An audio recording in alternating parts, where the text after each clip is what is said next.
l'infundibulum, l'artère pulmonaire, qui finalement n'est pas si minuscule que ça. Mais si vous cherchez le septum conal, et si vous le voyez, le septum conal, il est complètement, il est là, il est presque collé sur la paroi.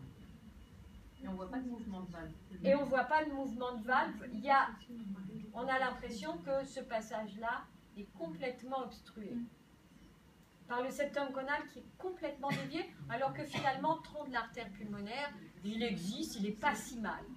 Donc ce bébé, alors on va chercher, je ne sais pas si je l'ai, la bifurcation, non, mais peu importe, on va chercher, voilà, le septum conal, il est là, il y a 3 globules qui passent là, et puis après il y a une valve toute rigide. Donc les branches de cette artère pulmonaire étaient tout à fait correctes. Bon là on était, c'était à 32 ça, je crois que c'était celui de 22, bon peu importe. Les branches de cette artère pulmonaire étaient tout à fait correctes.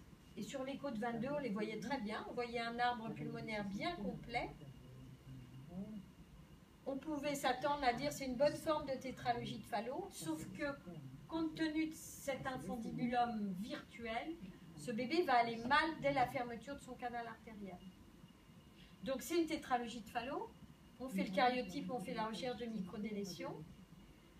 On dit que la chirurgie devrait être de bonne qualité, mais on va avoir une prise en charge néonatale urgente parce qu'il va avoir besoin de prostine parce qu'il n'y a rien qui va passer dans son infundibulum. Urgence, c'est dès la naissance, enfin, juste après la naissance. Après la naissance, oui.